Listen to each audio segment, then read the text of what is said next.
আসসালামু আলাইকুম।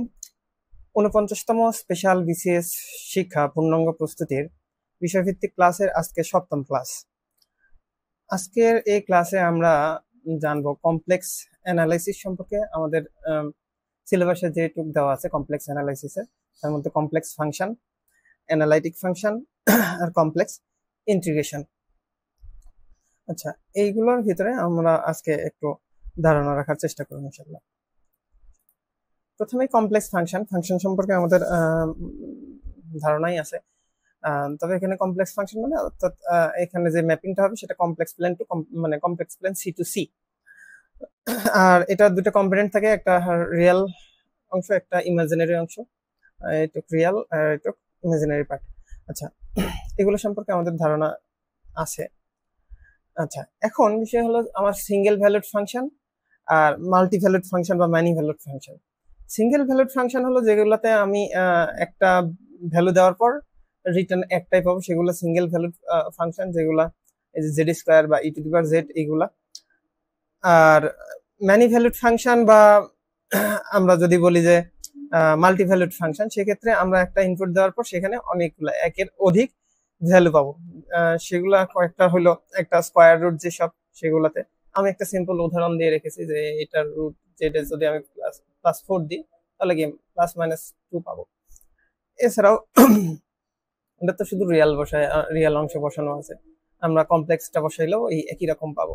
আর লগারিদমে যেমন এই আর্গুমেন্টের কথা যদি চিন্তা করি, তো এটা আমি যদি সবসময় 2π দ্বারা যদি এটার গুণিতক আকারে বসাইতে থাকি তাহলেও কি একই ভ্যালু চলে আসতে থাকবে। হ্যাঁ, তো এই জন্য এটা মাল্টিভ্যালুড একটা ফাংশন, অর্থাৎ আমি একটা জেডের একটা ভ্যালু বসানোর পর আমি সেখান থেকে একাধিক পাবো।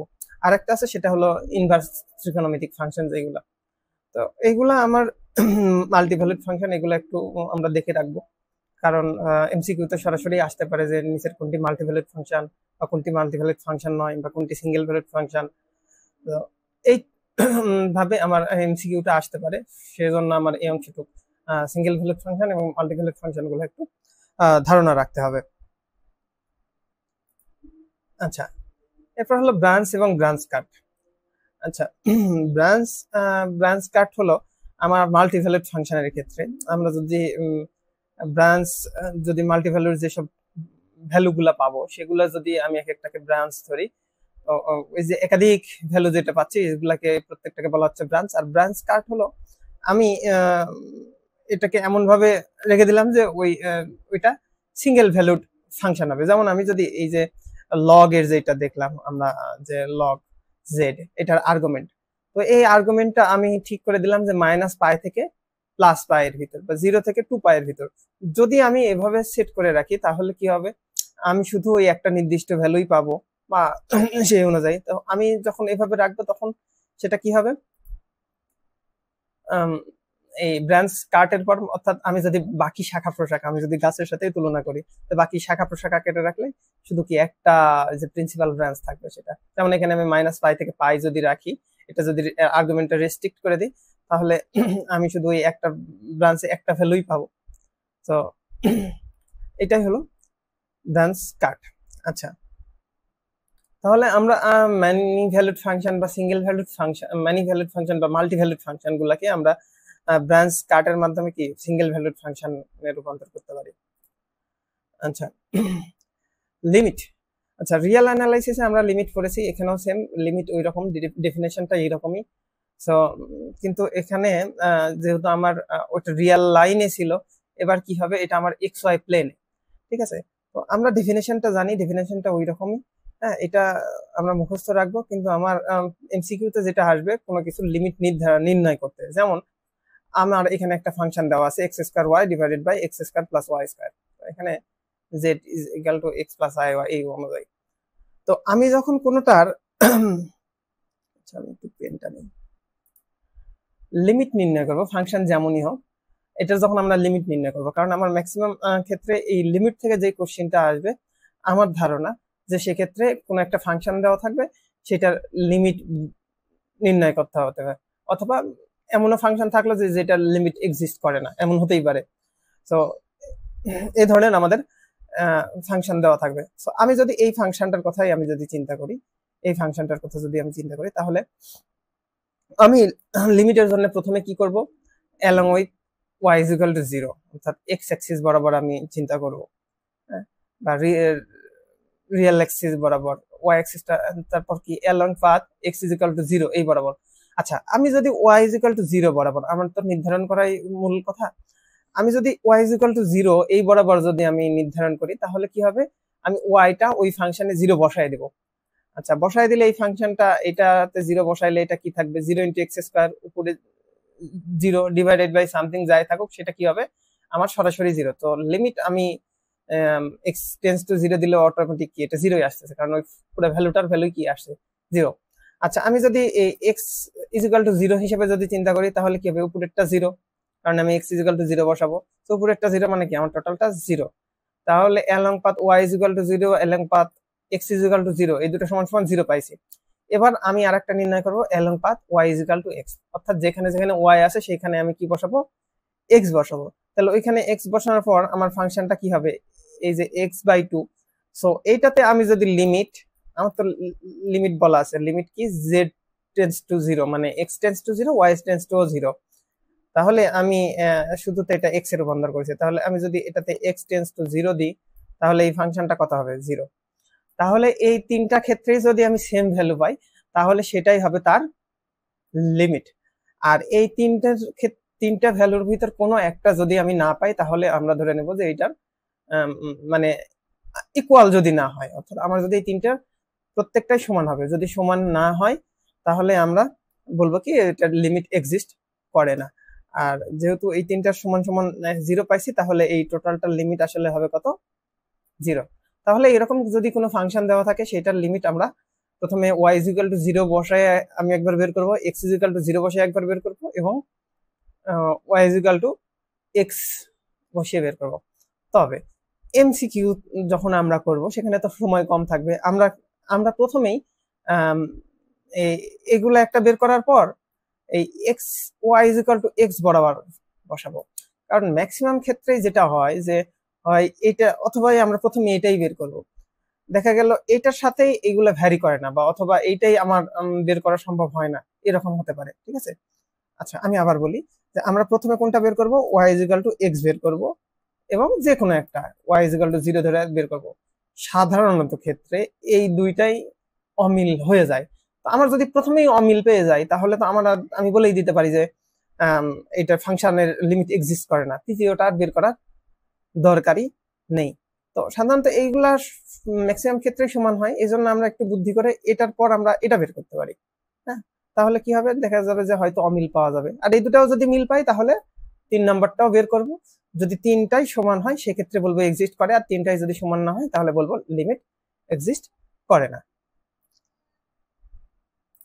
ওকে, আচ্ছা, এই ফাংশনটার কথা আমি যদি চিন্তা করি, এখানে যেটা আমি দেখিয়েছি, ফাংশনটা এটা দেওয়া আছে, আমি প্রথমে কি করব, y is equal to 0 বসাইলাম, y is equal to 0, 0 divided by 0 মানে এটা 0, x is equal to 0 বসালেও ওই উপরে 0 মানে টোটালটাই 0, আমার আর কিছু দেখার নাই, এটা 0।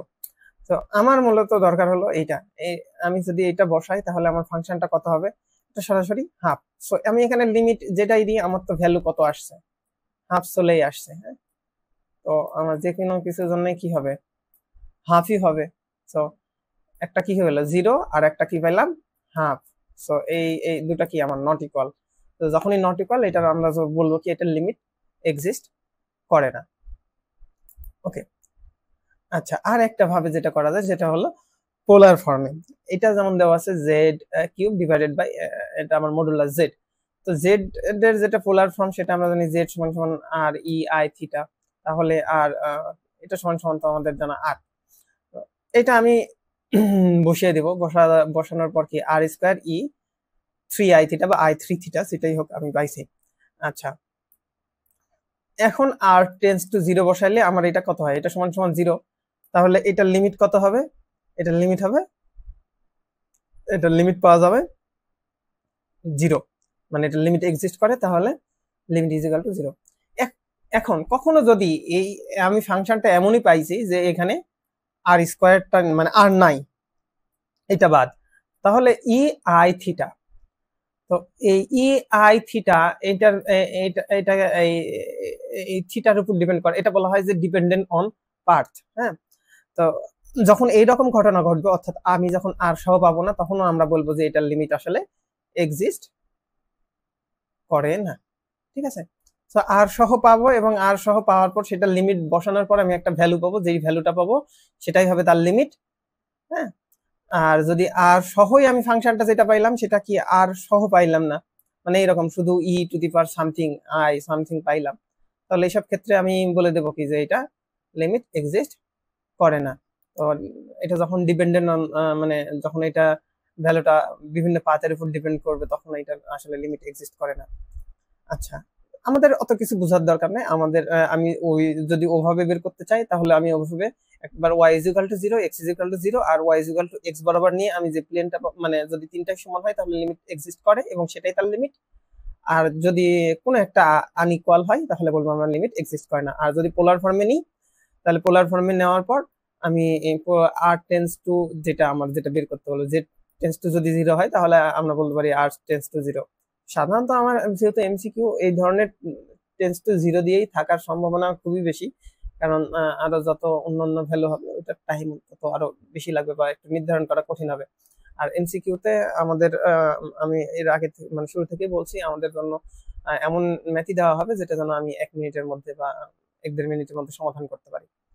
আচ্ছা, সেজন্য আমরা এটা কি করব, এই ধরনের ফাংশনটাকে আমি পোলারে নিয়ে আসবো। নিয়ে আসার পর যদি এই আর টেন্স টু 0 বা মানে আমার যে লিমিট সেটা বসানোর পর যদি আমি ভ্যালু পাই, তাহলে সেটাকে বলবো যে ওইটাই তার লিমিট, ওইটাই তার ভ্যালু। আর যদি আর ব্যতীতই আমি ফাংশনটা পেয়ে যাই, সেক্ষেত্রে বলবো যে এটার লিমিট আসলে এক্সিস্ট করে না। আচ্ছা, এবার কন্টিনিউইটি। আচ্ছা, কন্টিনিউইটি আমাদের রিয়েলের মতোই অনেকটা, যে এটার লিমিট এক্সিস্ট করবে। আচ্ছা, মনে রাখি এটার লিমিট এক্সিস্ট করবে এবং সেই লিমিটটা কি হবে, ওই বিন্দুতে তার ফাংশনাল ভ্যালুটার সমান হবে। অর্থাৎ আমার আগে লিমিটটা নির্ণয় করতে হবে। হ্যাঁ, যে লিমিটটা পাবো, লিমিট আগে যেভাবে নির্ণয় করেছি সেটাই, সেই লিমিটটার সাথে ওইটার ওই ফাংশনের ফাংশন ভ্যালু যদি সমান হয়, তাহলে আমরা বলবো যে সেটা ওই বিন্দুতে কন্টিনিউয়াস। ঠিক আছে, তাহলে সেটাকে বলবো কি ওই বিন্দুতে কন্টিনিউয়াস। আমরা কিছু করব, আমরা যেমন কিছু ফাংশনটাই আমরা মুখস্থ দেখে যেতে পারি। আমি কেন মুখস্থ করতে বলতেছি, কারণ আমরা যদি কিছু ফাংশন এরকম দেখে যাই বা কিছু মুখস্থ রেখে যাই যেগুলো কন্টিনিউয়াস, যেমন জেড স্কোয়ার, মানে আমি দেখাবো কিছু ফাংশন আছে যেগুলো পলিনোমিয়াল, সেগুলো আসলে কন্টিনিউয়াস হয় সব বিন্দুতে। সাইন এক্স, কস এক্স, এই ধরনের যেগুলো আছে, ই টু দি পাওয়ার এক্স, এগুলা সবসময় কন্টিনিউয়াস হয়। মানে ওই ধরনের ফাংশন আমরা দেখলে আর ক্যালকুলেশন করার দরকার নাই, আমরা বুঝে যাবো যে এগুলা কন্টিনিউয়াস ফাংশন। আর বাকিগুলোর জন্য আমাদের একটু হিসেব করতে হবে। আচ্ছা,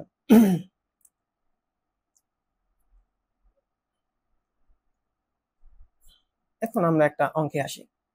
আচ্ছা, এই যে এইরকম আমরা বের করেছি। তাহলে এইরকম এর আগে একটা দেখছিলাম, এই যে ওটা যদিও এটা কিউব ছিল, তো এরকম কাছাকাছি, এটার জন্য কত হয় আর e to the power i theta, এবং এটা আর টেন্ডস টু 0 বসালে সেটার ভ্যালু কত পায়, আর ইজ ইকুয়াল টু 1। এখন এটা যদি আমি জেড ইজ ইকুয়াল টু মানে ফাংশন অফ 0 যদি বের করি, আমি তো আর টেন্ডস টু 0 মানে এক্স টেন্ডস টু 0 তে তো বের করতেছি, তাহলে ওই 0 বিন্দুতে তো আমার কন্টিনিউয়াস কিনা সেটা বের করতে জিজ্ঞেস করছে, বা জিজ্ঞেস যদি করে, তাহলে আমরা কি বলবো, তাহলে এটা এফ অফ 0 সমান সমান, তাহলে আমরা কত পাবো, 1। মানে এফ অফ 0 সমান সমান আমরা কত পাবো, 1। তাহলে লিমিটটা আমরা পাইছি কত, 0, আর ফাংশনাল ভ্যালু কত পাইছি, 1। তাহলে দুইটা যেহেতু আমার সমান না, তখন আমরা কি বলবো যে এটা ওই জেড ইজ ইকুয়াল টু 0 বিন্দুতে এটা কন্টিনিউয়াস না। আর যদি দুইটা আমি সমান পাইতাম, তাহলে বলতাম কি যে ওই বিন্দুতে কন্টিনিউয়াস। আচ্ছা, তাহলে এই যে আমি যেটা বললাম যে আমার যে লিমিট এক্সিস্ট করবে, হ্যাঁ, এখন দেখা গেল আমি লিমিট বের করতে গিয়ে দেখলাম যে আমার লিমিটই এক্সিস্ট করে না, সো সেটা ফাংশনাল ভ্যালুর সাথে কিভাবে সমান হবে। সো লিমিট এক্সিস্টই যখন করবে না, তখন তো আমরা এমনি বলে দেবো যে এটা কন্টিনিউয়াস না। এখন লিমিট এক্সিস্ট করবে এবং ফাংশনাল ভ্যালু সমান হবে, তাহলে কি হবে, কন্টিনিউয়াস। আর যদি সমান না হয় তাহলে নট কন্টিনিউয়াস। আচ্ছা, এবার হলো ডিফারেন্সিয়াবিলিটি। ডিফারেন্সিয়াবিলিটি হলো আগের দুইটা শর্ত তো থাকতেই হবে, যে লিমিট এক্সিস্ট করবে এবং ওই বিন্দুতে কন্টিনিউয়াস হবে। ডিফারেন্সিয়াবিলিটির জন্য আমার যেটা দরকার সেটা হলো এই যে ওই বিন্দুতে এইটা স্যাটিসফাই করবে। এটা আমার মুখস্থ ভ্যালু, আমরা সাধারণত বের করব আমাদের যে কশি রিমান যে ইকুয়েশন আছে সেটার মাধ্যমে, আমরা অনেকে যেটা জানি। আমরা যে সিআর ইকুয়েশন বা পুরো যেটা কশি রিমান ইকুয়েশন বা সংক্ষেপে যেটা সিআর ইকুয়েশন বলা হয়, ওইটা যদি ওই বিন্দুতে স্যাটিসফাই করে তাহলে বুঝবো যে ওইটা ওই বিন্দুতে আপনার ডিফারেন্সিয়েট করা যায়, ঠিক আছে। আর যদি কশি রিমান যদি ওইখানে স্যাটিসফাই না করে ওই বিন্দুর জন্য, তাহলে আমরা বলবো যে ওইটা ওই বিন্দুতে ডিফারেন্সিয়েবল না, ঠিক আছে। আমাদের যে এই কশি রিমান ইকুয়েশন এইটা এবং এইটা, আমরা এটাকে এভাবে বলতে পারি যে এটা ইউ এক্স সমান সমান ভি ওয়াই, আর এটা ইউ ওয়াই সমান সমান মাইনাস ভি এক্স। আচ্ছা, এদিকেও এরকম আছে, আমরা এইভাবেই সহজে লিখতে পারি ইউ ওয়াই।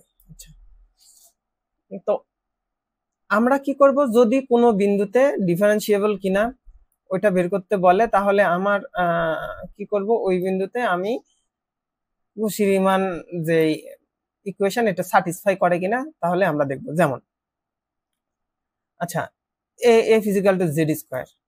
আচ্ছা, আমি বলেছিলাম যে এই ফাংশনটা পুরা প্লেনেই সে স্যাটিসফাই করে, অর্থাৎ এটা u is equal to x square minus y square, এবং এটা যদি এটা হয় তাহলে কি হবে, এই যে ইউ এক্স মানে এক্স এর সাপেক্ষে এটা 2x আর ভি ওয়াই কত 2x, তাহলে এই দুইটা কি সমান।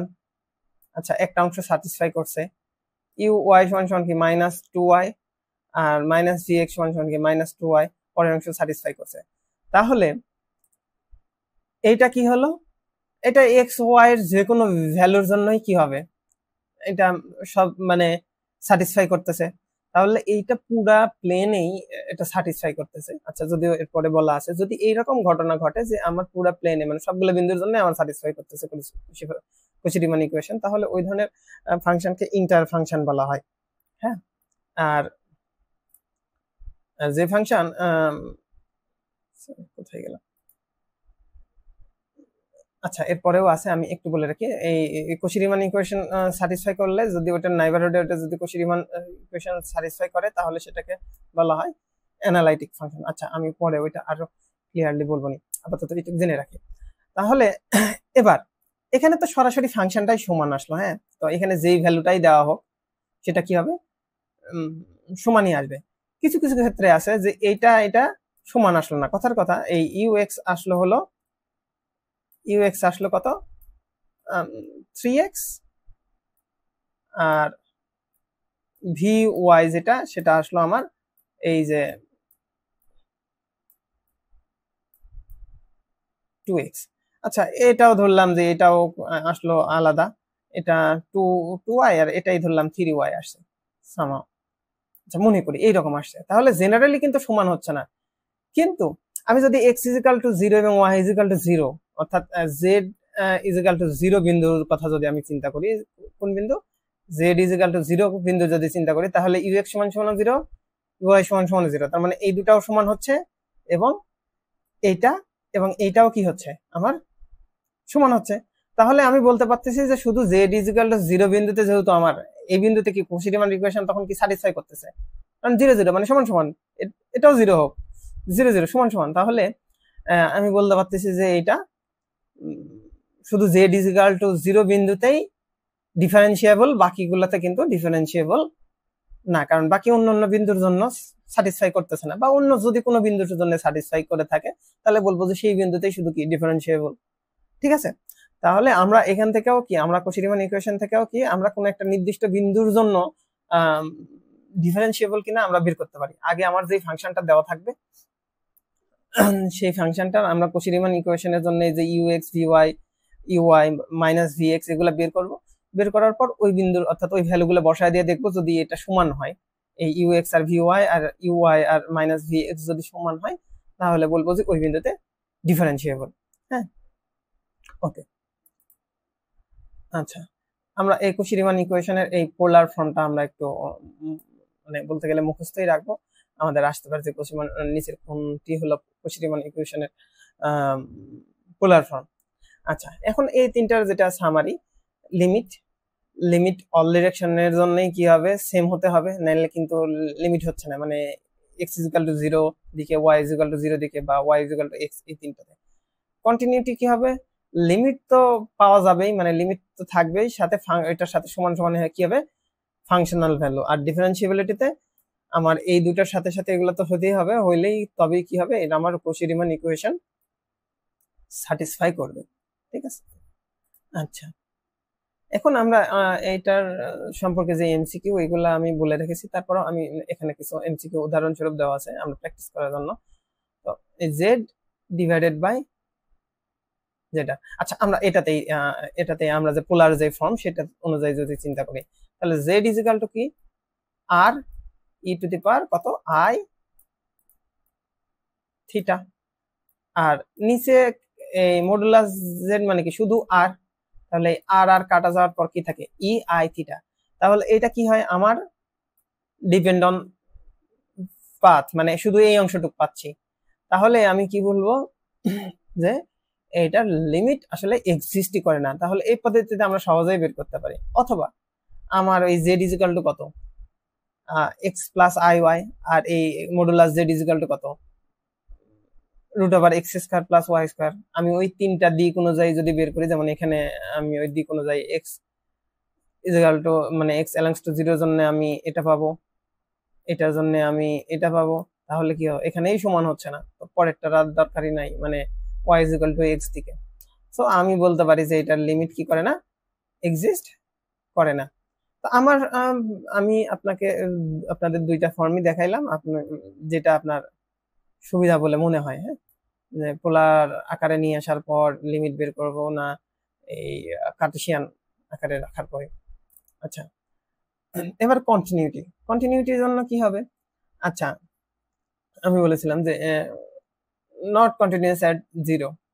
তো মুখস্থ রাখার, যেমন এই Z, Z square, Z cube, এই ধরনের যেগুলা, সেগুলা কি অবশ্যই কন্টিনিউয়াস হয়। এই যে ই টু দি পাওয়ার যেগুলা জেড বা জেড এর সামথিং, এগুলা অলওয়েজ, এই যে সাইন কস ট্যান এর যেগুলা, সেগুলাও কন্টিনিউয়াস হয়।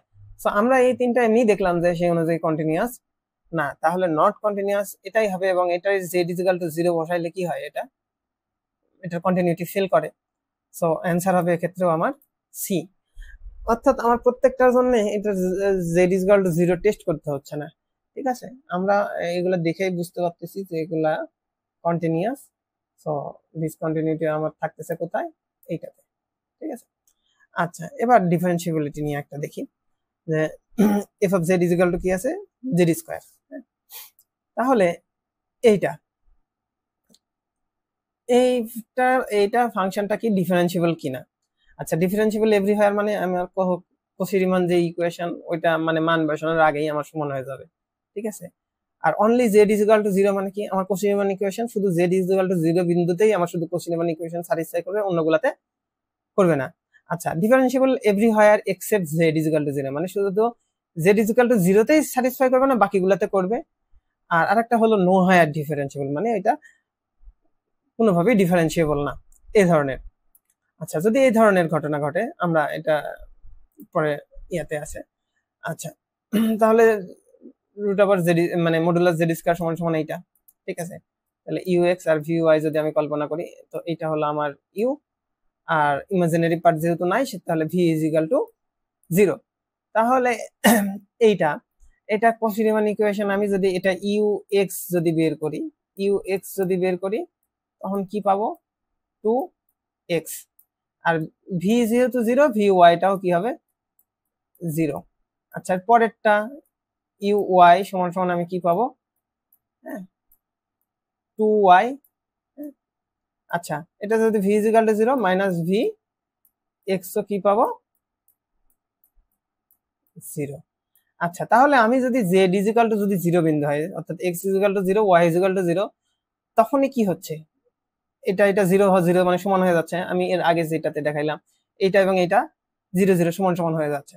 তার মানে এটা আমার শুধু জেড ইজ ইকুয়াল টু 0 বিন্দুতে ডিফারেন্সিয়েবল, অন্য যে কোনো ভ্যালুর জন্য কি সমান হওয়ার কোনো সম্ভাবনা আছে? নাই। সো আমরা বলতে পারি যে শুধু এই যেখানে z ইজ ইকুয়াল টু 0 সেখানে এটা ডিফারেন্সিয়েবল। সো আমরা বলতে পারি যে যেখানে z ইজ ইকুয়াল টু 0 আমাদের সেটাই এখানে শুধু সেটাই ডিফারেন্সিয়েবল। তাহলে আমার ক্ষেত্রে সেক্ষেত্রে অ্যান্সার হবে কি differentiable only at z is equal to 0।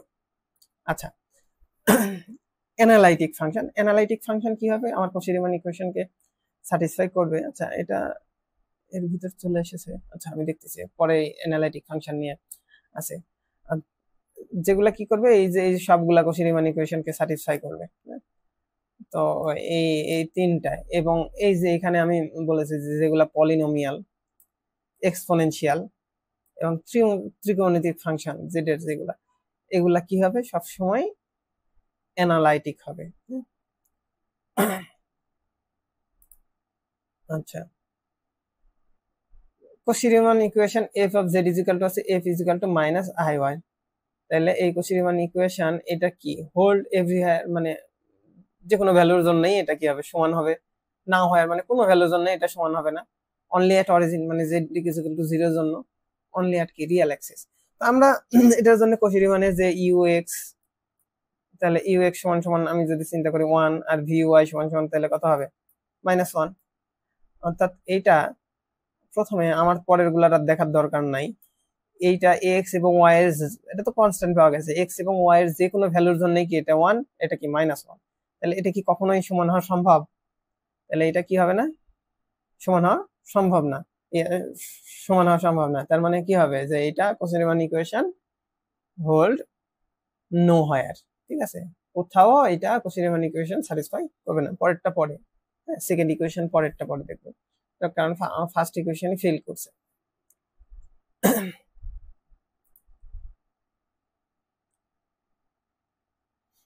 আচ্ছা, এটা ডিফারেন্সিয়েবল এট এ পয়েন্ট, এর আগে যেটা বললাম যে একদম বেসিক যেটা, ওই পয়েন্টে আমার কি হবে? কচি রিমান ইকুয়েশন হোল্ড করবে। আচ্ছা, limit existent, which of the following limit exist. তাহলে এগুলোর ভিতর কোনটা লিমিট এক্সিস্ট করে সেগুলো আমরা বের করব প্রত্যেকটার জন্য। যেমন এইটা, এই যে এইটা যদিও পাশে দেওয়া আছে, যেমন এটা, এই যে যেমন ই টু দি পাওয়ার কত -i থিটা। সো আমরা বলবো যে এটার লিমিট এক্সিস্ট করে না। এটারও শুধু e to the power -i two theta, sorry i two theta, এটা। তাহলে কোনোটাই আমার হলো লিমিট এক্সিস্ট করতেছে না। তাহলে এই উপরের তিনটার কোনোটাই আমার কি লিমিট এক্সিস্ট করে না। অ্যান্সার আমি দিব কোনটা? ডি। আচ্ছা, এই যে এবার অ্যানালিটিক ফাংশন যেটা এর আগে ছিল। আচ্ছা, অ্যানালিটিক ফাংশন হবে কি? ওইটা ডিফারেন্সিয়েবল হবে, এবং differentiable in some of neighbourhood of z not, বা যে বিন্দুটাই বলি সেই বিন্দুটা। তাহলে কোন একটা বিন্দুতে আমি আমার অ্যানালাইটিক হবে যদি ওইটা ওই বিন্দুতে ডিফারেন্সিয়েবল হয়, সাথে ওইটার যে নেইবারহুডে যেসব বিন্দু আছে সেগুলাতেও সে অ্যানালাইটিক, মানে ডিফারেন্সিয়েবল হয়, তবে সেটাকে বলা হবে অ্যানালাইটিক ফাংশন। এবং অ্যানালাইটিক ফাংশনের আরেকটা নাম হলো হলোমরফিক। হলোমরফিক, তো এটাও আমরা একটু মনে রাখবো যে অ্যানালাইটিক ফাংশন বা হলোমরফিক ফাংশন। ঠিক আছে, অ্যানালাইটিক ফাংশনের অপর নামটা কি? হলোমরফিক ফাংশন। আচ্ছা, তাহলে এই কচি রিমান ইকুয়েশনের জন্য আমার এই সরি অ্যানালিটিক ফাংশনের জন্য কচি রিমান ইকুয়েশন আমার স্যাটিসফাই করা মানে জরুরি, নেসেসারি, বাট এটা কিন্তু আমার সাফিসিয়েন্ট কন্ডিশন না। কোন একটা বিন্দুতে আমার কচি রিমান ইকুয়েশন মানে পাওয়া গেল, সেটা ওই বিন্দু ওটার জন্য জরুরি, হ্যাঁ, মানে আমার নেসেসারি ওটা, কিন্তু আমার কি হবে না ওইটা কচি রিমান ইকুয়েশন কি ওই অ্যানালিটিক ফাংশনের জন্য কি না সাফিসিয়েন্ট না। ওকে, তাহলে আমরা যদি এরকম আমার অপশনেই থাকতে পারে যে কোনটি সত্য, সেক্ষেত্রে আমার কচি রিমান ইকুয়েশন কোন একটা বিন্দুতে যদি স্যাটিসফাই করে, তাহলে সেটা অ্যানালাইটিক ফাংশন হওয়ার জন্য আমার নেসেসিটি, বাট সাফিসিয়েন্ট কন্ডিশন না। আচ্ছা, আচ্ছা, এই যে ইন্টার ফাংশন, এই যে এই ধরনের ফাংশন পুরা কমপ্লেক্স প্লেনেই স্যাটিসফাই করে, এগুলো হলো ইন্টার ফাংশন। এবং ইন্টার ফাংশন যেগুলো সেগুলা এই যে অবশ্যই তারা কি আমার অ্যানালাইটিক। তো আমি কিছু ফাংশন, এই জন্যই আমি এই ধরনের ফাংশন মনে রাখতে বলতেছিলাম যে যেগুলা এই যে পলিনোমিয়াল, এক্সপোনেনশিয়াল বা ট্রিকোনোমেট্রিক, এগুলো মনে রাখবো। এগুলা কি হবে, আমি দেখেই বুঝে যাবো যে এগুলা ইন্টার ফাংশন, মানে এগুলা অ্যানালাইটিক, এগুলা ডিফারেন্সিয়েবল সব বিন্দুতেই। তো আমরা যখন এমসিকিউ তে আসবে, আমরা চোখ মানে দেখেই আমরা বুঝে যাবো যে এটা, যেমন নিচের কোনটি ডিফারেন্সিয়েবল নয়, যেমন এর আগে একটা ছিল, একটাতে ই টু দি একটা জেড স্কোয়ার, একটা ই টু দি জেড, একটা সাইন জেড, আর একটা হয়তো অন্য কিছু আছে। আমরা দেখেই বুঝে যাবো যে এই তিনটা তো সব বিন্দুতে অ্যানালাইটিক্যাল, মানে সব বিন্দুতে ডিফারেন্সিয়েবল, বাকিটা না। সো আমাদের জন্য অ্যান্সার করাটা একটু সহজ হবে। আচ্ছা, হারমোনিক ফাংশন। হারমোনিক ফাংশন হলো যদি ওই ফাংশনটা ল্যাপ্লাস ইকুয়েশনটাকে স্যাটিসফাই করে, যে ল্যাপ্লাস ইকুয়েশনটাকে স্যাটিসফাই করে, তাহলে আচ্ছা, হারমোনিক ফাংশন কি বললাম? হারমোনিক ফাংশনটা হলো যে যদি ওই ফাংশনটা ল্যাপ্লাস ইকুয়েশনটাকে স্যাটিসফাই করে। এবং এটা তো আমাদের জানা, বা এটা আমরা মনে রাখবো, মুখস্থ রাখবো যে এটা। এবং এটার যে সবচেয়ে মানে আমার কানেকশন যেটা অ্যানালিটিক ফাংশনের ক্ষেত্রে, এই অ্যানালিটিক ফাংশনের যেগুলা ইউ বা ভি, এগুলা এই দুইটাই হলো আমার ল্যাপ্লাস ইকুয়েশনকে অবশ্যই কি করে, স্যাটিসফাই করে। তাহলে এটা দেখেও আমরা বুঝতে পারি যে আসলে অ্যানালাইটিক কিনা, যদিও আমার এতদূর দেখার প্রয়োজন নাই, আমরা ওভাবেই নির্ণয় করে ফেলতে পারবো। আচ্ছা, আর এই জন্য ইউ এবং ভি এই দুইটাই কি, এই দুইটা হারমোনিক, এবং এই জন্য এদেরকে অ্যানালিটিক ফাংশনের যে ইউ এবং ভি, এদেরকে হারমোনিক কনজুগেট বলা হয়। ঠিক আছে, আচ্ছা, এটাও মনে রাখবো যে এদেরকে মানে হারমোনিক কি বলা হয়, হারমোনিক কনজুগেট। আচ্ছা, এরপর হলো মোভিয়াস বা আমার লিনিয়ার ফ্র্যাকশনাল যে ট্রান্সফরমেশন। তো আমার এই মোভিয়াস ট্রান্সফরমেশন যেটা, এইটার ক্ষেত্রে এই দুটো জিনিস মনে রাখবো, মোভিয়াস ট্রান্সফরমেশন যেটা এইটু, এবং এই যে শর্ত, এই শর্তটা আমরা মনে রাখবো। এই শর্তটা যদি স্যাটিসফাই করে, তাহলে কিন্তু এটা লিনিয়ার মানে মোভিয়াস ট্রান্সফরমেশন হবে, অন্যথায় কি হবে না, মোভিয়াস ট্রান্সফরমেশন হবে না। তাহলে এই যে ad minus bc not equal to zero, এটা ইনশিওর করে যে এটা হলো নট ডিজেনারেট বা নট কনস্ট্যান্ট। তাহলে আমরা এই অংশটুকু মনে রাখবো যে এটা কি ইনশিওর করে, সেটা নন ডিজেনারেট বা নট কনস্ট্যান্ট যেটা। আচ্ছা, c not equal to zero, এটা কি করে, ম্যাপ টু ইনফিনিটি। আর জিরো হইলে সেটা তো এই যে এরকম হয়ে যায়, সেটাকে আমরা বলা হয় অ্যাফাইন ট্রান্সফরমেশন। আচ্ছা, এটা জিওমেট্রিক প্রপার্টিজ সম্পর্কেও আমরা একটু ধারণা রাখবো।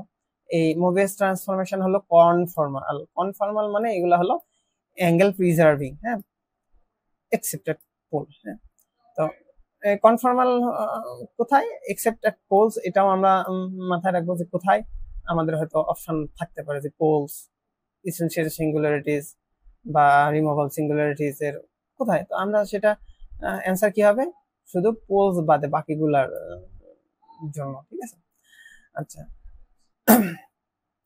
এই জেনারেলাইজড হলো সার্কেল। সার্কেল এবং স্ট্রেট লাইন দুইটাই এর ভিতর থাকে, কারণ এই স্ট্রেট লাইনের যে রেডিয়াস সেটাকে ইনফিনিটি ধরা হয়। ঠিক আছে, তো স্ট্রেট লাইনের যে রেডিয়াস সেটা থাকে কি ইনফিনিটি। সো এটা কি করে, এটার ম্যাপিং,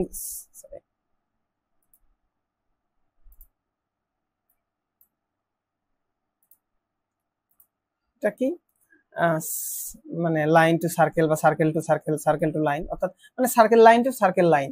ঠিক আছে, এবং সার্কেলের লাইনের ক্ষেত্রে এটা রেডিয়াস কি ইনফিনিটি ধরে। আচ্ছা, এটাও আমরা মনে রাখবো। আর স্পেশাল কেস যেটা আমার ট্রান্সলেশনের জন্য কেমন, এটা আমরা মনে রাখবো। আমার ডায়ালেশন বা রোটেশনের জন্য W is equal two A Z, অর্থাৎ ডায়ালেশন মানে এটা আরো বড় করে রোটেশন এটা ঘুরায় নেয়। আর ইনভার্সনের ক্ষেত্রে ডাব্লিউ ইকুয়াল টু কি দেওয়া হয় 1/z। এই তিনটা স্পেশাল কেস, তিনটা বা চারটা স্পেশাল কেস আমরা মনে রাখবো। আর ইনভার্সন মানে কি, এটা যেটা 1/z, অর্থাৎ জেড যেগুলা বিশাল বড় সেগুলা 1/z হওয়ার কারণে সেগুলো কি খুব কাছে আসবে, মানে এগুলা ইনভার্সনে কি হবে, দূরের বিন্দু কাছে যাবে, এবং যেগুলো খুব জেড যদি ছোট হয় তাহলে 1/z কি হবে, বিশাল বড় বিন্দু, তার মানে কাছের বিন্দু কি হবে, দূরে চলে যাবে, ইনভার্সন এইটা। আচ্ছা, এই ছোটখাটো বিষয়গুলো মনে রাখবো, বিশেষত এই ধরনের এই যে এই ইনভার্সনের ম্যাপিং কোনটা, ডায়ালেশন রোটেশনের ম্যাপিং কোনটা, ট্রান্সলেশনের ম্যাপিং কোনটা, ঠিক আছে। আর এগুলার ক্ষেত্রে যে দুইটা ফিক্সড পয়েন্ট পাওয়া যায় এটা আমরা মনে রাখবো। এটা কিভাবে আসে, যে এখান থেকে যেহেতু একটা দিকে শুরু করেন, মানে অ্যাটলিস্ট দুইটা ফিক্সড পয়েন্ট থাকবে মোভিয়াস ট্রান্সফরমেশনের জন্য, ঠিক আছে। তো এইটা আমরা হলো মনে রাখবো এমসিকিউ এর জন্য। আচ্ছা, আর আরেকটা বিষয় হলো ক্রস রেশিও প্রিজার্ভেশন, যেটা Z1 Z2 Z3 Z4, আমার যে ক্রস রেশিও প্রিজার্ভেশন এইটা আমার এই আকারে মানে এইভাবেই থাকতে পারে, যে কোনটা মানে মুভিয়াস ট্রান্সফরমেশনের ক্রস রেশিও প্রিজার্ভেশন, এই Z1 Z2 Z4 এদিক ওইদিক উল্টাপাল্টা করে দিবে। সো আমরা এটা একটু প্র্যাকটিস করে রেখে দেব, ঠিক আছে। আর এটার এইগুলা হলো আমি সামারি টেনেছি যা বলা ছিল সেটা। ওকে, নেক্সট। আচ্ছা, এটা হলো যে পাওয়ার সিরিজ বা টেইলর সিরিজ যেটা, সেটা আমরা সরাসরি মুখস্থ রাখবো। আর এটা যে এ সেটা আমরা একটু মনে রাখবো, এবং এটা যখন জেড ইকুয়াল টু 0 হয় সেটা তখন আমরা যেটা ধারাটা পাই সেটা হলো ম্যাকলরিন সিরিজ। ওকে, এখানে এইটুকুই গুরুত্ব মানে যথেষ্ট। এবার অ্যানালাইটিক ফাংশন সম্পর্কে যেগুলা আমরা দেখেছি বা জানেছি সেগুলো নিয়ে আলোচনা করব, মানে এমসিকিউ আছে। তো f of z u x y v x y, তো এটা হলো অ্যানালাইটিক এট এ পয়েন্ট। তাহলে এটা এটা কি হবে, যে ওই বিন্দুতে আমার কশি-রিমান ইকুয়েশন স্যাটিসফাই করবে, সাথে কি হবে এই এ পুরা সরি এবং ইউএন ভি এবং অলওয়েজ কি হবে, এটা হারমোনিক ফাংশন হবে। আচ্ছা, সি টা কেন differentiable in the entire complex plane, এটা কেন না, ওটা যদি ইন্টার কমপ্লেক্স প্লেনে অ্যানালাইটিক হয় সেক্ষেত্রে অ্যানালাইটিক হতে পারে, কিন্তু অ্যানালাইটিক হওয়ার জন্য এটা কি মাস্ট বি দরকার না। এটা দরকার আমার কোনটার জন্য, এটা দরকার আমার ইন্টার ফাংশনের জন্য, কিন্তু ইন্টার ফাংশন হলে আমার অটোমেটিক অ্যানালাইটিক হয়, কিন্তু অ্যানালাইটিকের জন্য কি আমার এটাই, এটা যে লাগবেই সেটা না। তাহলে আমার এই এ এবং বি যেটা, এটা হলেই আমার কি হবে, এই দুটাই কি অ্যানালাইটিক ফাংশনের ক্ষেত্রে এই দুটাই যথেষ্ট। ওকে,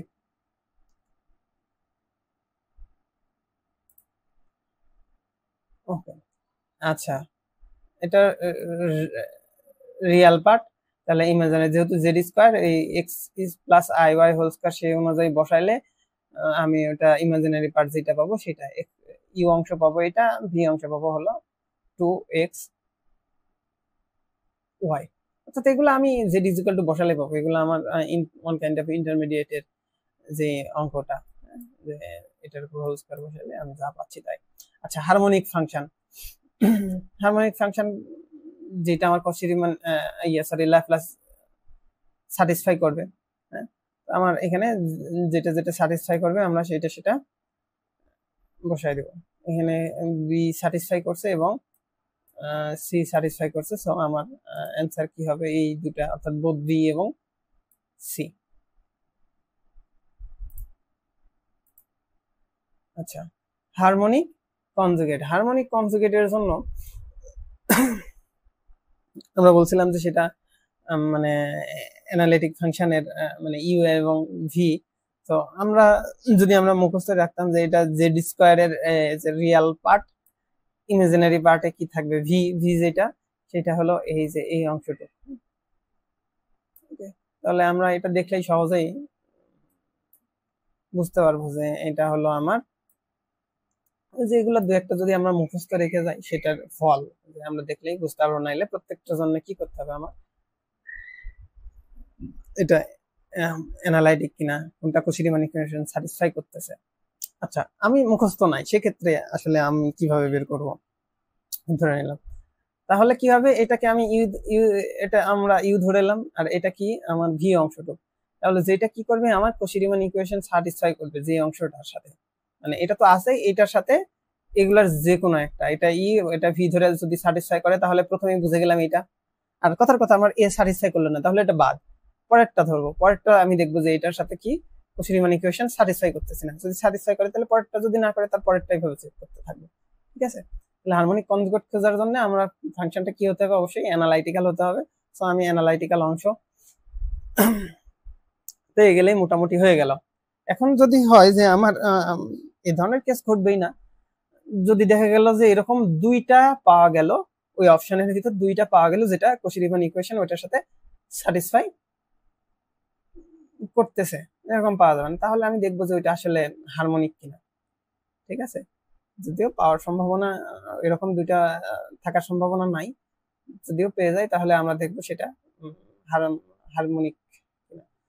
অর্থাৎ আমার দ্বিতীয় অংশের জন্য আমার ধারণা কখনোই চিন্তা করতে হবে না, আমরা প্রথম অংশটুক দেখবো যে এটার সাথে যেটা আমার কশি রিমান স্যাটিসফাই করছে সেটা হলেই আমি বুঝে যাবো যে হ্যাঁ এটাই আমার হারমোনিক কনজুগেট। কারণ এত বড় কিছু করে এমসিকিউ আসবে না। আচ্ছা, মোবিয়াস ট্রান্সফরমেশন, এটা আমাদের একদম এটাই, এই অনুযায়ী বি। আচ্ছা, প্রপার্টিস আমি এর আগে বললাম যে এটা প্রপার্টিস কি করে, circle and lines to circle lines. So এটার অ্যান্সার কি হবে, সি। আচ্ছা, পাওয়ার সিরিজ এখানে কি ছিল, টেইলর সিরিজ। আচ্ছা, এবার হলো জিরোস অফ অ্যানালাইটিক্যাল ফাংশন, অর্থাৎ যেগুলা বিন্দুতে আমি কি পাবো, ওই বিন্দুগুলা বসালে কি হবে, জিরো হবে, সেগুলাকে বলা হবে কি ওইটার জিরোস। যেমন এই যে F of Z is equal two যদি এই ধরনের হয়, তাহলে এই অংশটুকু কত, এখানে Z equal to z nought যদি আমি বসাই, তাহলে আমি বলতে পারবো যে এটা জেড নট বিন্দুতে এটার একটা কি জিরো আছে, এবং সেটার অর্ডার কত এম, এবং এই g of z naught is equal to zero. হয়তো এটা অন্য কিছুর জন্য জিরো হবে, এবং জিরো হবে, তো এই জেড নটের জন্য কিন্তু সে জিরো না। তাহলে এই ধরনের যেটা হবে, তাহলে আমরা বলতে পারবো যে জেড নট বিন্দুতে জিরোস আছে এবং সেটার অর্ডার কত এম। ঠিক আছে, তাহলে এই ফাংশনের ক্ষেত্রে যদি আমি বলি যে জেড ইজ ইকুয়াল টু 1 বিন্দুতে এটার একটা জিরো আছে, সেটা কত, অর্ডার কত 3, আর এটার জন্য এটার জন্য জেড ইজ ইকুয়াল টু কত -2, সেটার আমি অর্ডার বলতে পারি 1, সেটা বলার দরকার নেই, সেরকম যদি হয় সেটাকে আমরা বলি যে সিম্পল জিরো। আচ্ছা, এইটুকু। এরপর হলো কশি থিওরেম। কশি থিওরেম হলো কোনো একটা ফাংশনকে যদি আমি একটা ক্লোজ কার্ভের ভিতর যদি ইয়ে করি, মানে একটা এই এফ অফ জেড যদি অ্যানালাইটিক হয় এবং এটা যদি আমি ক্লোজ কার্ভের ভিতর যদি ইন্টিগ্রেশন করি, সেটার ক্লোজ পাথের ভিতর সেটা হবে কত জিরো। এটা হলো কশি থিওরেম। আচ্ছা, কশি থিওরেম আর এটার বিপরীতটাই হলো মোরেরাস থিওরেম। মোরেরাস থিওরেম বলে যদি এই রকমের ঘটনা ঘটে তাহলে অ্যানালাইটিক। তাহলে অ্যানালাইটিক বের করার, অ্যানালাইটিক পাওয়ার আরো একটা, মানে কোন একটা ফাংশন অ্যানালাইটিক কিনা সেটা বের করার আরো একটা পদ্ধতি, সেটা কি মোরেরাস থিওরেম। তাহলে এগুলো আমার অপশনে আসতে পারে যে আমরা কিভাবে অ্যানালাইটিক করতে পারি, অ্যানালাইটিকের ভিতরে কি আছে, আমার কশি রিমান ইকুয়েশন লাগবে, সেটা একটা আছে, তো ওভাবেও আমরা দেখতে পারি। আর আরেকটা হলো মোরেরাস থিওরেম। তো এইভাবে আমরা দেখবো না এমসিকিউ এর জন্য, এটা তো ইয়ে না, কিন্তু এগুলো অপশনে আসতে পারে যে যদি এই এই ঘটনাটা ঘটে ক্লোজ কার্ভের ভিতরে F of Z DZ is equal to 0 হয়, তাহলে ফাংশন অফ জেড সম্পর্কে কোনটি সত্য, তাহলে এটা সত্য কি, এটা হলো অ্যানালাইটিক। ঠিক আছে, ওই ডোমেইনের ভিতর, যেটা এখানে ডোমেইন ডি দেওয়া আছে, ডোমেইনের ভিতর। ঠিক আছে, আচ্ছা, তাহলে মোরেরাস থিওরেম কি, কার বিপরীত, কোশিস থিওরেম। কোশিস থিওরেম বলছে যে এফ অফ জেড যদি অ্যানালাইটিক হয় তাহলে সেটা ক্লোজ কার্ভের ভিতর তার ইন্টিগ্রেশন 0 হবে, আর এখানে বলছে যে এটা ক্লোজ কার্ভের ভিতরে যদি ইন্টিগ্রেশন 0 হয় তাহলে এফ অফ জেড কি হবে, অ্যানালাইটিক হবে। আর এখন আমরা দেখবো যে কোশি ইন্টিগ্রাল ফর্মুলা। হ্যাঁ, তো কোশিস ইন্টিগ্রাল ফর্মুলা এটা আমাদের এমসিকিউ এর জন্য খুবই গুরুত্বপূর্ণ, এখান থেকে আমরা কিছু ম্যাথ প্র্যাকটিস করে যাব। তো কোশি ইন্টিগ্রাল ফর্মুলার জন্য এইটা, ঠিক আছে।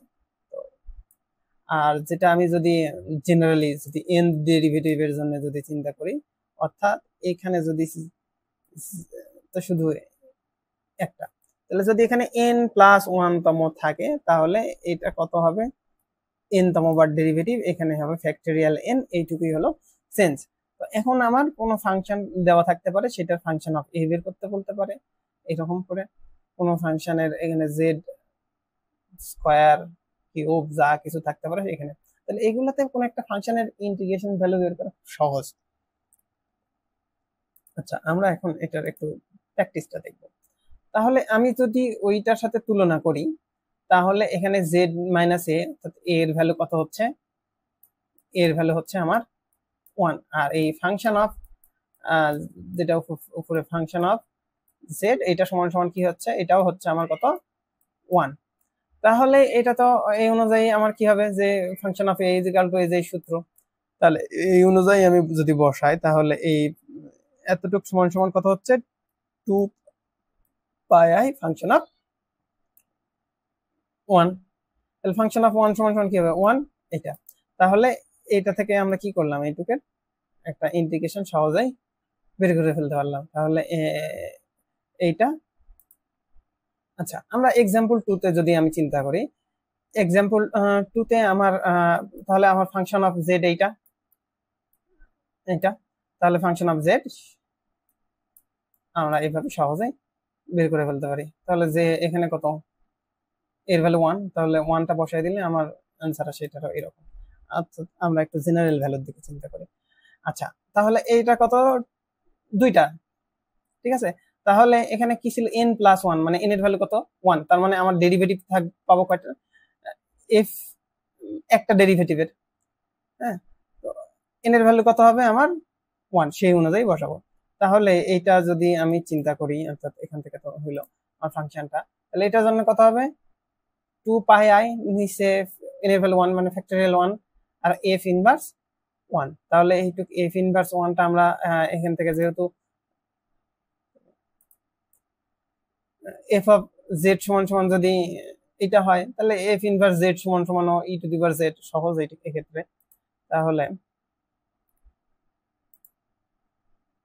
আমার e two the power f inverse z e two the power z, তাহলে এখানে আমি যদি e z সমান সমান 1 বসাই তাহলে এটা পাবো কত e, তাহলে এইটাই যদি আমি এখানে বসাই দিই তাহলে আমার i সমান সমান কত হবে 2 পাই ডট e, তাহলে এটাই হবে কি আমার অ্যান্সার। যদি আমার এটা দেখতে এরকম মনে হচ্ছে বা হয়তো 1 মিনিটের বেশি সময় লাগবে, কিন্তু আমার ধারণা এই ধরনের এমসিকিউ এবং সবচেয়ে যেগুলো সহজ সহজ ছোট ছোট গুলা এগুলাই আসবে, আমরা এগুলো একটু সহজ সহজ ছোট দেখে প্র্যাকটিস করে দেবো। আচ্ছা, এরপর হলো ডেফিনেশন অফ সিঙ্গুলারিটিস। এখানে বিভিন্ন ধরনের সিঙ্গুলারিটিস হলো যেখানে ওই ফাংশনটা অ্যানালাইটিক হতে ফেল করবে, সেটাই হলো সিঙ্গুলারিটিস। তাহলে সিঙ্গুলারিটিস এর জন্য আমরা কি পয়েন্ট, আমরা এইটা মনে হয় fails to be analytic, but ওই বিন্দুর আশেপাশে মানে ওইটার নেইবারহুডে সেই ফাংশনটা কি অ্যানালাইটিক, এগুলাকে বলা হবে সিঙ্গুলারিটিস। তাহলে কয়েক ধরনের সিঙ্গুলারিটিস আছে, তার মধ্যে একটা হলো রিমুভাল সিঙ্গুলারিটিস, মানে যেই সিঙ্গুলারিটিস এর আসলে লিমিট এক্সিস্ট করে। আচ্ছা, রিমুভাল সিঙ্গুলারিটির ডেফিনেশন কি, আমার লিমিট এক্সিস্ট করবে কিন্তু ওইটাতে ফাংশনাল ভ্যালু পাওয়া যাবে না। যেমন এই ফাংশনটাতে এটার আমরা জানি যে এটার লিমিট কত হয়, is equal two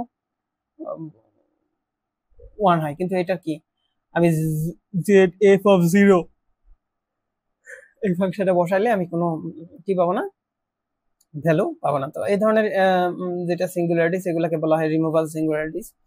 R polls সেটা হলো এই যে জেড মাইনাস জেড নট তার পাওয়ার এন থাকতে পারে শুধু, তো এগুলাকে বলা হবে পোলস। এইসব বিন্দুতে যদি আমি Z is equal to z nought বসাই তাহলে এটাতে কি হবে 1/∞, মানে আনডিফাইন্ড হবে, তো এগুলা হবে কি পোল, ঠিক আছে।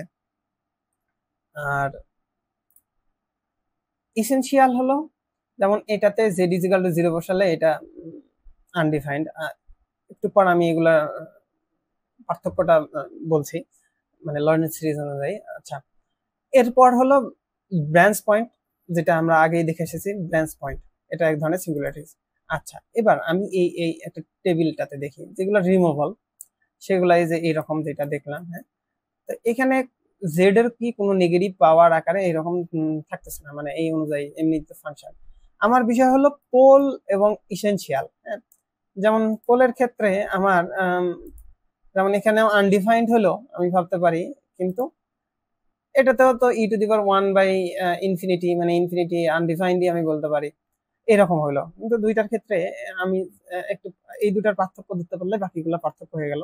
পোলের ক্ষেত্রে কি হবে, আমার যে নন, যেমন 1 বাই কি ছিল লরেন্স সিরিজে হোক বা যে জেড মাইনাস জেড নট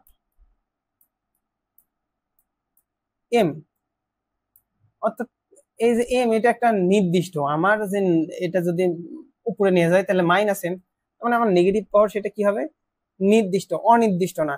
কিন্তু আমি যদি ই টু দি পাওয়ার জেড এর ই টু দি পাওয়ার 1/z এটার যদি আমি লরেন্স সিরিজ বের করি, সেখানে কি হবে, এরকম অসংখ্য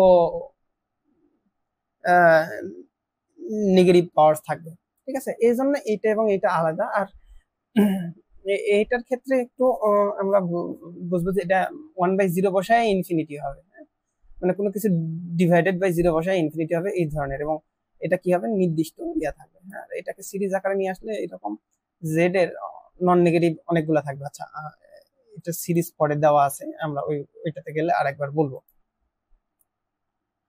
আচ্ছা, এটার সামারিজ টানা আছে।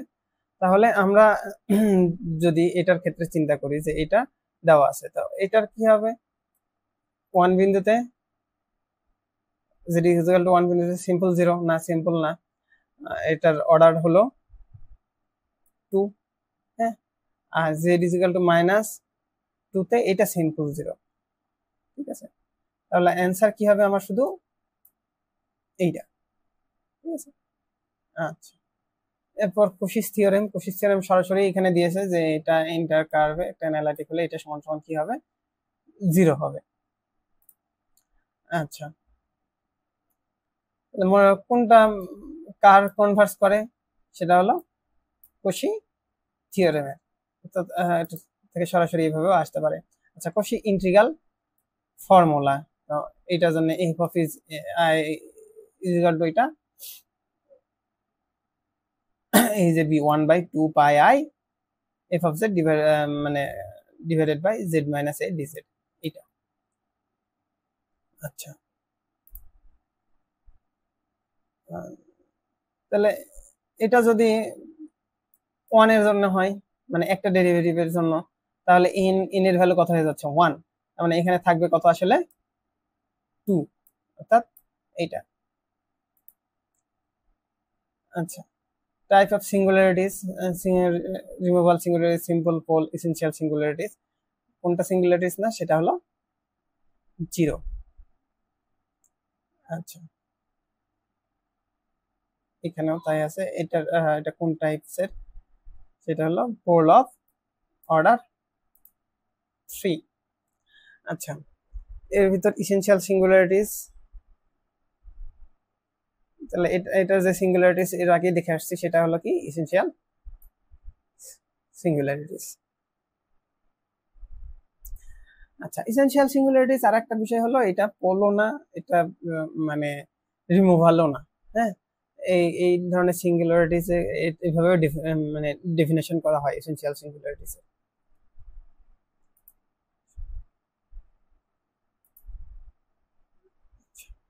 এরপর হলো ওপেন ম্যাপিং থিওরেম।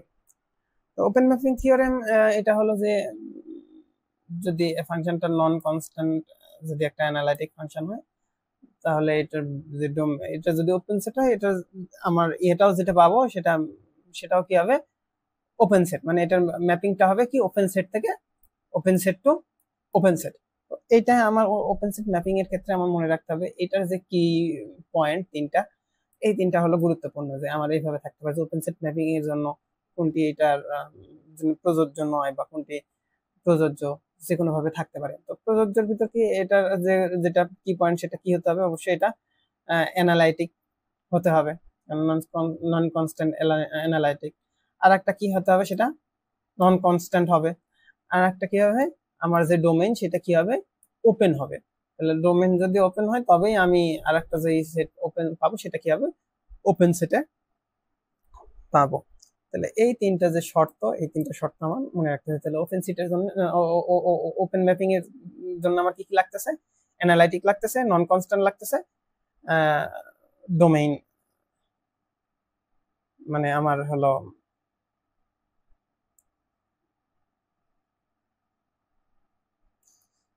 ওপেন হবে। আচ্ছা, এখানে আমি এক্সাম্পল দিয়েছি যে এইগুলার ক্ষেত্রে, এই যে এটা অ্যানালাইটিক, নন কনস্ট্যান্ট, সেক্ষেত্রে এটার যে ম্যাপিং আমি যদি যে ডিজিটাল যেটা ফেলা মানে ইয়া বসে সেটা কি হবে, ওপেনই হবে। এগুলোর দরকার নাই আসলে, আমার আসলে এই তিনটা কি পয়েন্টসটাই দরকার এমসিকিউ এর জন্য। আচ্ছা, এটা টেইলর সিরিজ, টেইলর সিরিজটাও আমরা একটু এই যে এটা দেখে নিব, এবং এটা যে সিএন এটা, তো আমি কিছু টেইলর সিরিজ দিয়ে রেখেছি। তো এগুলো আমরা একটু জাস্ট এই যে ই টু দি পাওয়ার জেড এর জন্য দেখে রাখবো।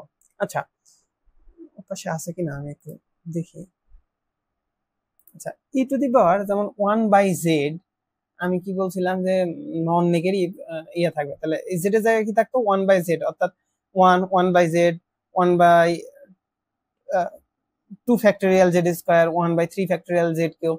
তাহলে এই যে জেড এর কি থাকতো, আমি আগের যে ইসেনশিয়াল সিঙ্গুলারিটির চিন্তা করছি, হ্যাঁ কথা বলছি, তাহলে এটা যদি কি হতো, এটা যদি 1/z এর জায়গায় কি হতো, 1/z এটা ছিল না, এটা আমার এটা ছিল। এই সিরিজ অনুযায়ী যদি আমি নিয়ে আসতাম তাহলে কি হতো, এটা 1, তারপরটা কত 1/z, জেড এর জায়গায় 1/z স্কোয়ার বাই 1/2 স্কোয়ার, পরেরটা আসতো 1/3 z কিউব, এরকম থাকতো। তাহলে এটা কি ইনফিনিটি চলতে থাকতো, তাহলে ইনফিনিটি কি হইতো, ইনফিনিটি সংখ্যক আমার কি জেড এর নন নেগেটিভ, সরি নেগেটিভ পাওয়ার পাওয়া যেত।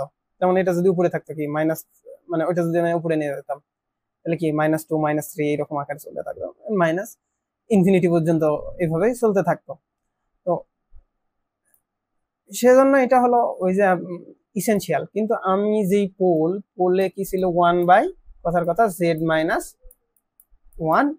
এটার পাওয়ার 100ই ধরি আমি, বিশাল বড় করে নিলাম 100। তো সেটা কি আসলে নির্দিষ্ট না, নির্দিষ্ট। তাহলে আমি যে নন নেগেটিভ ইয়েটা পাইলাম সেটা কি হলো, আমি নির্দিষ্ট পাইলাম, হ্যাঁ মানে এটা কি পাইলাম 100, সেটা কি পাইলাম, নির্দিষ্ট পাইলাম। কিন্তু এটার ক্ষেত্রে কি নির্দিষ্ট না, এটা এসেনশিয়াল এবং পোলের ক্ষেত্রে একটা পার্থক্য। আচ্ছা, বাকিগুলো দেওয়া আছে, আমরা এগুলো একটু দেখে রাখবো যে টেইলার সিরিজ অনুযায়ী যদি সরাসরি আমার এমসিকিউ তে চলে আসে যে সাইন জেড এর টেইলার সিরিজ কোনটা। আচ্ছা, লরেন্স সিরিজ। আচ্ছা, এই টেইলর সিরিজ আর লরেন্স সিরিজ এর আচ্ছা আমি এখানে এটা দিয়ে দিয়েছি, লরেন্স সিরিজ সম্পর্কে একটু দেখাই, তারপর বলে যে দুটার পার্থক্য কোথায়। আচ্ছা, অ্যানালাইটিক, ওখানে পার্থক্য মানে ইয়ে ছিল একটা নির্দিষ্ট সার্কেলে, আর এটা হবে অ্যানুলাস, মানে হলো অ্যানুলাস হলো, এটা হলো রিং, ওইটা একটা নির্দিষ্ট সার্কেল, এই আর রেডিয়াসের একটা সার্কেল, এটা এরকম না একটা বড় সার্কেল, তার ভিতরে একটা ধরলাম ছোট সার্কেল, তাহলে এখানে কি একটা রিং তৈরি হলো, এইটুকের ভিতর যদি এটা অ্যানালাইটিক হয় সেক্ষেত্রে, ঠিক আছে। আচ্ছা, তাহলে এইগুলাকে আমি এই যে এইভাবে সিরিজ আকারে লিখতে পারি। আচ্ছা, এটার ক্ষেত্রে আমার যেটা দরকার যে প্রিন্সিপাল পার্ট আর আমার যে অ্যানালাইটিক্যাল পার্ট, এই যে প্রিন্সিপাল পার্ট যেটা নেগেটিভ পাওয়ারে যতটুকু থাকবে, যেমন এটাকে যদি আমি এরকম সিরিজ আকারে লিখি তাহলে লাস্ট পর্যন্ত এই আকারে, এই যে যতটুকু আমি শুধু এখানে 1/z আছে, আরো বেশি যদি থাকতো তাহলে এই যেগুলা নেগেটিভ পার্টে থাকতো সেগুলোকে আমরা প্রিন্সিপাল পার্ট বলতাম, আর যেগুলার পাওয়ার মানে এটা 1/z মানে কি, জেড এর পাওয়ার -1, যদি 1/z স্কয়ার থাকতো জেড এর পাওয়ার -2, মানে যেগুলো নেগেটিভ পাওয়ার থাকতো সেই অংশটুকু আমরা বলবো প্রিন্সিপাল পার্ট, আর যেগুলো ইয়ে থাকবে না সেটাকে বলবো আমরা অ্যানালাইটিক্যাল পার্ট। তাহলে এই ধরনের কোনো একটা সিরিজ দেওয়ার পর বলবো যে এখানে প্রিন্সিপাল পার্ট কোন অংশটুক, বা এখানকার অ্যানালাইটিক পার্ট কোন অংশটুক। আচ্ছা, এই যে এটা টেইলর সিরিজ আর লরেন্স সিরিজের ভিতরে এটা বলছিলাম যে একটা নির্দিষ্ট ডিস্ক বা সার্কেলের, আর এটা হলো ওই যে একটা রিং, ঠিক আছে। তো এখানে কি ছিল, only non negative powers of এটা, তো এখানে পজিটিভ নেগেটিভ দুই পাওয়ারটাই ছিল। এটা সিঙ্গুলারিটিস কি হবে, not allowed inside the disc, আর এটার ক্ষেত্রে আইসোলেট সিঙ্গুলারিটিস থাকতে পারে। আর এটার ইউজটা হলো এক্সপেনশন অ্যারাউন্ড, এগুলা আমার এই যে অতটা গুরুত্বপূর্ণ না, তবে এই যে এই দুটো জিনিস, এই কয়টা যে পার্থক্য এটা আমরা একটু খেয়াল রাখবো, যে কম্পারিজন যেটা, ঠিক আছে, এমসিকিউ এর জন্য। আচ্ছা, ফান্ডামেন্টাল থিওরেম অফ অ্যালজেব্রা, এটা আমরা একদম ইন্টারমিডিয়েট থেকে জেনে আসছি। ওই কমপ্লেক্স পলিনোমিয়ালের জন্য সেম, যদি আমার এটার নন কনস্ট্যান্ট একটা যদি পলিনোমিয়াল হয়, সেটার কি হবে, এটার অ্যাটলিস্ট ওয়ান একটা, মানে অ্যাটলিস্ট একটা রুট থাকবে। অর্থাৎ এই ধরনের আমরা জানি যে এটার কত ডিগ্রি, এন ডিগ্রি, তাহলে এটার এন সংখ্যক পলিনোমিয়াল, মানে এন সংখ্যক রুট থাকবে, ঠিক আছে, এটা তো জানি। তো অ্যাটলিস্ট ওয়ান রুট থাকবে, এবং সেটারই হয়তো পাওয়ার এন সংখ্যক হতে পারে। তো এই আমরা যে ফান্ডামেন্টাল থিওরেম অফ অ্যালজেব্রা, যেটা আগের রুটের যে ইয়েগুলোতে পড়ে আসছি, যে ডিগ্রি যত রুট সংখ্যাও তত হবে, অর্থাৎ অ্যাটলিস্ট একটা রুট আমার কি থাকবেই। আচ্ছা, রোশিস থিওরেম হলো, আচ্ছা এটার যেটা আইডিয়া, যে কোনো একটা সিম্পল ক্লোজ ক্যান্টর বা সিম্পল ক্লোজ ক্যান্টরের সি এর ভিতর, হ্যাঁ, যেটার ভ্যালু ছোট হবে, ওইটার ভিতর যতগুলো জিরোস আছে, ওই দুইটার যোগফলের ভিতরেও সেম মানে একই সংখ্যক জিরোস থাকবে, ঠিক আছে, ওকে। আচ্ছা, এটা আমরা একটু উদাহরণ দেখলে স্পষ্ট হব।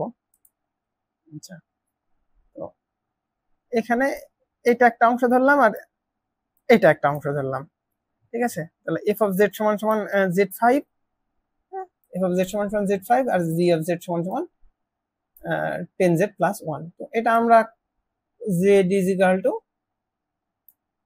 2 এর ভিতর দেখব।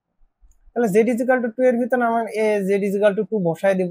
তাহলে এটাতে জেড ইজ ইকুয়াল টু 2 বসালে এটার ভ্যালু আসে 32, আর এটার ভ্যালু আসে 21। তাহলে ক্ষেত্রে বড় কি আসলো, এফ অফ জেড। আচ্ছা, এফ অফ জেড, এখানে এই দেখবো যে ওইখানে যে পলিনোমিয়াল আছে সেটার পাওয়ার সর্বোচ্চ কত, 5। তাহলে ওইটার প্রথমে আমি কিন্তু এই যে এটাতে চেক করব, এগুলা পাওয়ার টাওয়ার কোনটাতে বেশি সেটা কিন্তু চেক করব না, আমরা আগে চেক করব কোথায়, আমরা আগে চেক করব ওই দুটার ভ্যালু। তাহলে যেটা বড় ভ্যালু হবে আমরা সরাসরি সেটাতে চলে যাব, এবং সেটাতে যা দেখবো যে ওইটার কত ডিগ্রির পলিনোমিয়াল। হ্যাঁ, এখানে সাথে হয়তো Z4 Z³ এরকমও থাকতে পারতো, কথার কথা, যদিও এখানে নাই, থাকতে পারতো। তো সর্বোচ্চ কত ছিল, 5। তাহলে আমরা বুঝবো যে ওইটার ভিতর জেড ইজ মানে কয়টা জিরোস আছে, 5টা। তাহলে আমার এই যে দুইটার যোগফল এফ অফ জেড এবং জি অফ জেড, এটারও কত আছে, জিরোস আছে, ওই এই ক্যান্টরের ভিতর আমার আছে কত, 5টা, ঠিক আছে। আচ্ছা, এইরকম একটা এমসিকিউ আছে, ওখানে গেলে আরো একটু ক্লিয়ার হব। আচ্ছা, রেসিডিউস থিওরেম, আমরা এখান থেকে যা আছে এমসিকিউ আসার জন্য শুধু থিওরেমের এই অংশটুকু গুরুত্বপূর্ণ, আমরা এই অংশটুকু মনে রাখবো, এবং যেটা ক্যান্টর ইন্টিগ্রেশন এটা মনে রাখবো, ঠিক আছে। ক্যান্টর ইন্টিগ্রেশন ওই যে কোশি থিওরেম বা রেসিডিউ যে থিওরেম, রেসিডিউ থিওরেম, এই দুটারই একটা জেনারেল ফর্ম। তো এই দুটো জিনিস আমরা একটু দেখে রাখবো। আর আচ্ছা, open mapping A F of D always কি হবে, ওপেন সেট হবে। আচ্ছা, এটা টেইলর সিরিজ একটা দেওয়া আছে, যেটা আমার টেইলর সিরিজ সেই অনুযায়ী, যেমন এতে আমি একটা মানে মনে রাখতে বলছিলাম, যেটার জন্য যেন সরাসরি পারি আমরা।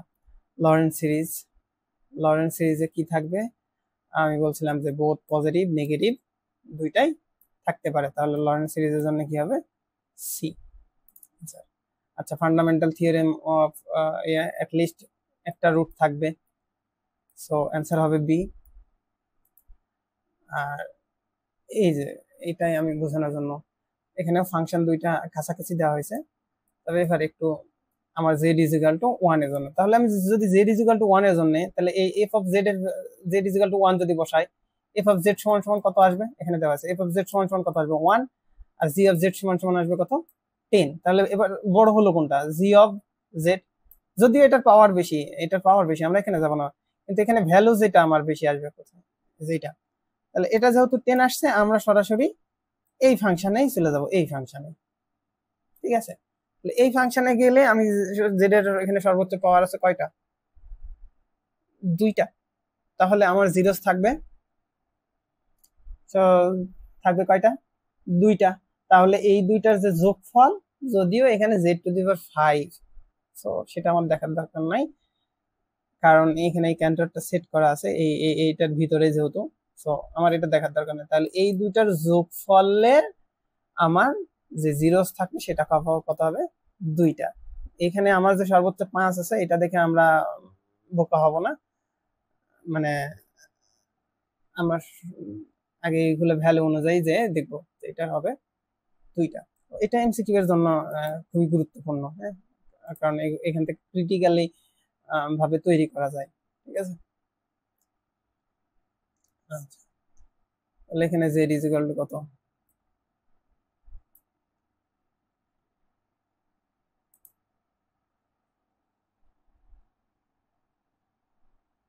আচ্ছা অবশ্যই ইন্টিগ্রাল ফর্মুলা অনুযায়ী একটা দেওয়া আছে জেড ইকুয়াল টু এই কার্ভের ভিতর।